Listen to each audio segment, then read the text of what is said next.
அக்னி குஞ்சொன்று கண்டேன், அதை அங்கோர் காட்டிடை பொந்தினில் வைத்தேன்.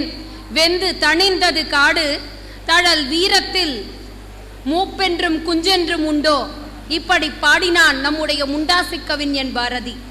அதை போல தன்னுடைய தழல் பிழம்பான சீரிய சொற்களால் நம் செவிகளுக்கு விருந்தளிக்க வருகிறார் வெள்ளாளர் காம் நிறுவனர் அக்னி பிள்ளை அவர்கள். அவரை வருக, சிறப்புரை தருக என அன்போடு அழைக்கிறோம்.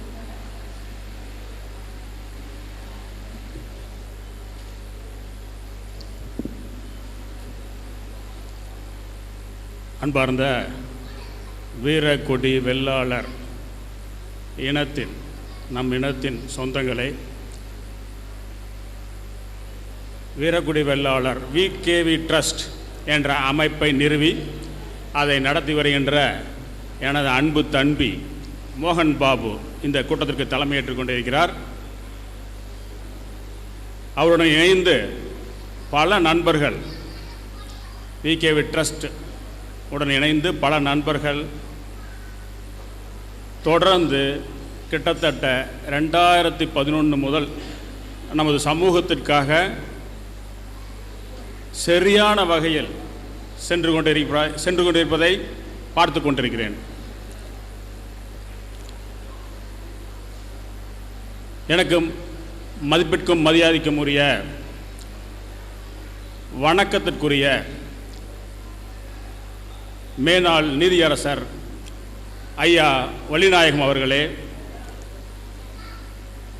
வேளாளருக்காக தொடர்ந்து போராட்ட குரல் கொடுத்து கொண்டிருக்கும் நடிகரும் எனது சகோதரருமான அண்ணன் கே ராஜன் அவர்களே, செல்லப்பா தர்மா அவர்களே, எனக்கு முன்னால் பேசி சென்ற செந்தமிழ் செல்வன் அவர்களே, அன்பழகன் அவர்களே, நீங்கள் தற்போது பார்த்தீங்கன்னா VKV ட்ரஸ்ட் நம்ம இளைஞர்கள் ஒன்று சேர்ந்து 2011 கல்விக்கான உதவித்தொகை, திருமண திட்டங்கள், அவ்வப்பொழுது நம்ம சமூகத்தை சேர்ந்த மக்களை அழைத்து கொண்டு பிற வெளியூர்களுக்கு மாநிலங்களுக்கு சென்று ஒரு டூர் செய்கிறது, இந்த மாதிரி ஒன்றிணைக்கிறதுக்கான ஒரு மிகப்பெரிய முயற்சி தொடர்ந்து செஞ்சிட்ருக்காங்க. இதில் அண்மையில் கொஞ்ச நாளைக்கு முன்னாடி பார்த்தீங்கன்னா அண்ணா நகரில் இருக்கிற பூங்கா, இதுவரைக்கும் யாருக்குமே அந்த பூங்காவை பொது நிகழ்ச்சிக்காக வழங்கவே கிடையாது. இவர்களுடைய சரியான முயற்சியின் காரணமாக பிளட் டொனேஷன் கேம்ப் அங்கே நடந்து மிக வெற்றிகரமாக நடத்தி அதற்கு மேயர் அவர்கள் அவர்களுக்கு பெரிய ஊக்கமளிக்கிற மாதிரி சொல்லியிருக்காரு. இனி எதுக்கு வேணாலும் எங்கிட்ட வாங்க அப்படின்னு சொல்லியிருக்காங்க. ஸோ இந்த மாதிரி இது தொடர்ந்து நம்ம இளைஞர்கள் இப்போ ஒவ்வொரு வகையிலையும் முன்னெடுக்கிறத பார்த்தோம்னா ரொம்ப மகிழ்ச்சியாக இருக்குது. இதற்கெல்லாம் மூல காரணமாக இருக்கிறது, முக்கியமாக இருக்கிறது ஒரே ஒரு நபர், மோகன் பாபு தான்.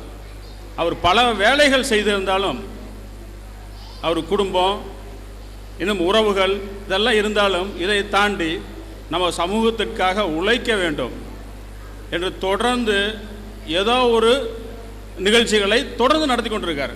கிட்டத்தட்ட பார்த்தீங்கன்னா ஒரு ஆண்டுக்கு ஒரு 4 நிகழ்ச்சியாக நடத்திடுறாரு. இது வரவேற்கக்கூடிய ஒன்று. இதற்கு நம்ம இளைஞர்கள் இருக்காங்க பாருங்களேன். அவர்களுக்கு மோகன் பாபு இருக்காருன்னா மோகன் பாபுக்கு பின்னுக்கு ஒரு 50 இளைஞர்கள் இருக்காங்க. அவர்கள் முழுவதும் கொடுக்குற ஊக்கமோ பின்னுக்கு இருந்து தள்ளி விடுறது தான் அவர் வேகமாக போயிட்டுருக்காரு. ரொம்ப மகிழ்ச்சிகரமான செய்தி. இந்த காலகட்டத்தில் பல வேளாளர் அமைப்புகள், பேரவைகள் இருக்கின்றன, எல்லாம் பெயரளவில் இருக்கின்றன.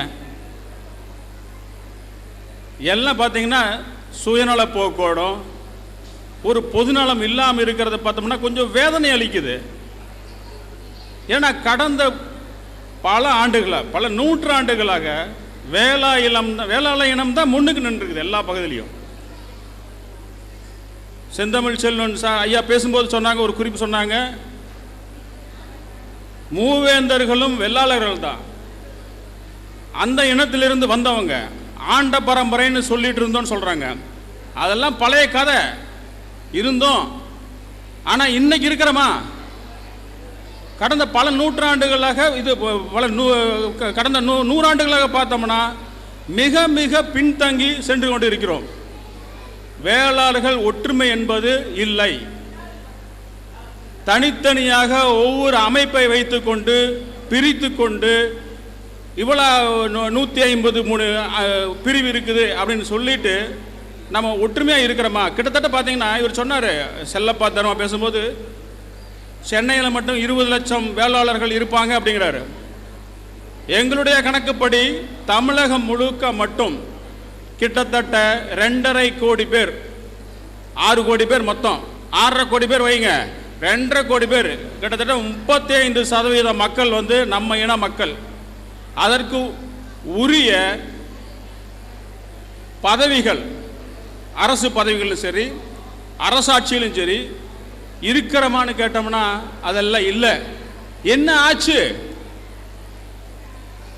நம்ம இனம் வந்து சரியான வகையில் எல்லாத்தையும் ஒன்றிணைத்து கொண்டு போயிருந்தா கண்டிப்பாக இந்த ஆட்சி நம்ம ஆட்சியாக இருந்திருக்கும்.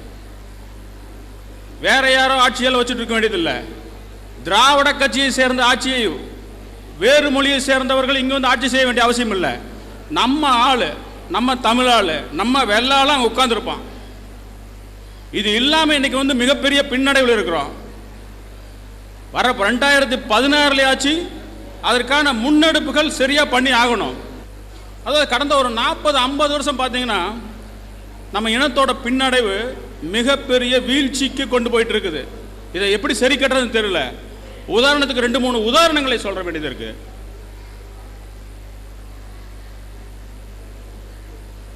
எங்கேயோ இருந்து வந்த சின்ன மேலார் என்று அழைக்கக்கூடிய ஊர் ஊரா போய், கோயில் கோயிலா போய் இந்த மத்தாளம் வாசிச்சிருந்தாங்க பாருங்க, அவங்க தான் சின்ன மேலார் அப்படிங்கிற ஒரு இனம். அந்த இனத்தை வந்து நம்ம எந்த குறை சொல்ல, ஆனா அதுல இருந்த உயர்ந்த இடத்தில் அதிகார வர்க்கத்தில் இருந்த ஒரு முக்கிய நபர், அவர் பேர் சொல்றதுக்கெல்லாம் ஒன்றும் தயக்கம் கிடையாது, கருணாநிதி. அவர் 40 வருஷத்துக்கு முன்னாடி பிடபிள்யூ மினிஸ்டர் வந்தார். வந்த உடனே அவருடைய இனத்தை சின்ன மேலார் என்று சொல்ல எவன் இழிச்சுவாயன்னு பார்த்தான். சரிங்களா? இசை தேவன் வைக்கல, இசை கவுண்டர்னு வைக்கல, இசை வேளாளன் வச்சான். ஏன்? வேளாளன் உயர்ந்த குடி, அந்த குடியை மையமா வச்சு அவன் இசை வேளாளன் வச்சான். இன்னைக்கு இசை வேளாளன் நம்ம ஏத்துக்கிறோம்ல, எங்கேயோ இருந்து மேல மடிச்சுட்டு வந்தவனுங்க இன்னைக்கு வந்து இசை வேளாளன் கொண்டு வந்து உட்கார்ந்துட்டு இருக்கானுங்க. இது வந்து அந்த காலகட்டத்தில் இருந்த நம்ம பெரியோர்கள் யாரும் கேட்கல, விட்டுட்டாங்க. இதே போல இன்னும் இருக்கணுமா? 153 பிரிவுன்ட்டு இப்ப வந்து ஒரு குறிப்பா சொல்றாங்க, இன்னும் அதை ஆய்வு பண்ணல, சரியா ஆய்வு பண்ணல. ராஜன் அப்பப்போ கூட்டங்களை சொல்லுவாரு, அதுல 153 இருந்தாலும் ஆக்டிவா இருக்கிறது ஒரு 20 பேர், 25 அமைப்புகள் தான், 25 இதுதான் அப்படின்னு சொல்றாரு. அது உண்மை. அதுக்குரிய ஆய்வுகள் நம்ம பண்ணணும். சரி, அப்பதான் ஏமாந்தோம், ஒரு 40 வருஷத்துக்கு முன்னாடி ஏமாந்தோம், ஒண்ணுமே கேட்கல. நம்ம ஆளுக யாரும் கேட்கல. அடுத்த ஆளுக இப்ப முளைக்கிறான், அடுத்த ஆளுக இப்ப முளைச்சிட்டு இருக்கிறான். தேவேந்திர குல வேளாளர் நான் வைப்பாங்கிறான். அரசு இதுல போய் நான் வந்து இவன் கேட்கிறான், என்னை வந்து அரசு ஜியோ ஒன்று போடு, எங்களை வந்து தேவேந்திர குல வேளாளர்கள் எங்களை சொல்லு அப்படின்னு எனக்கு சொல்றான். சொல்ல போன வெக்க கேடுங்க, செக்ரட்டரியேட் போனோம்னா ஐஏஎஸ் ஆபீசர் நம்மளுக்கு யாருமே கிடையாதுங்க. ஒரு காலத்தில் நம்மளுக்கு தான் உட்கார்ந்து இருந்தாங்க. அண்ணாவை பத்தி சொன்னாரு. அண்ணா இருக்கும்போது அந்த மந்திரி சபையில 40-50% நம்மளுக்கு தான் இருந்தாங்க. இன்னைக்கு திமுக யார் இருக்கா? அது தெலுங்கு கட்சியா மாறி போச்சு. அண்ணா திமுக யார் இருக்கா? நம்மளால எங்க போனாங்க? என்ன நம்மளுக்கு ஒரு தகுதி இல்லையா? 2.5 கோடி பேரை வச்சுக்கிட்டு நம்ம உறுதியா போய் நின்று நம்ம ஜெயிக்க வேண்டாம்? உணர்வு வேண்டாம்? மொத்தமா விட்டுட்டு உட்கார்ந்து இருக்கோமே. இன்னைக்கு அவன் கேட்குறான், தேவேந்திர குல வேளாளர் என்னை வந்து டிக்ளேர் பண்ணுங்கிறான். ஜியோ கொடுத்தாலும் கொடுத்துருவானுங்க. நம்ம வர்ற முதலமைச்சர் வந்து நம்ம ஆள் கிடையாது. இன்னைக்கு ஒரு தமிழாரு, அது டம்மி, மம்மி வேற டம்மி. ஆனால் இன்னைக்கு இருக்கிற டம்மி முதலமைச்சர் அவர் வாட்டு கொடுத்துட்டு போயிட்டாருன்னு வைங்க. அப்புறம் வேளாளர் இதெல்லாம் நம்ம இதில் இன்னொன்று சேர்த்துட்டு இருக்கிறதா?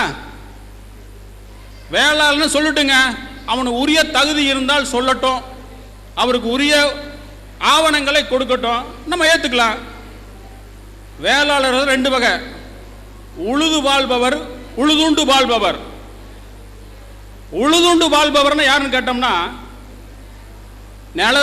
அந்த நிலத்தில் வந்து வேலை செய்கிறான் பாருங்க, அவன் ஏதோ ஒரு காலத்தில் இருந்தாங்க, உழுதுண்டு வாழ்ந்தாங்க. ஆனால் இன்னைக்கு அவன் வந்து கேட்குறான், என்னை சேர்த்து வேலை சேர்த்து கேட்குறான். விட்டு கொடுத்துட்டு இருக்குமா? இதற்கு இங்கே இருக்கக்கூடிய 153 பிரிவுன்னு சொல்றான்.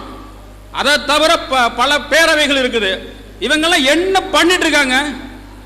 நம்ம இனங்க, நம்ம ஆளுங்க, இவங்கள உரிமையோட தான் கேட்க முடியும். நான்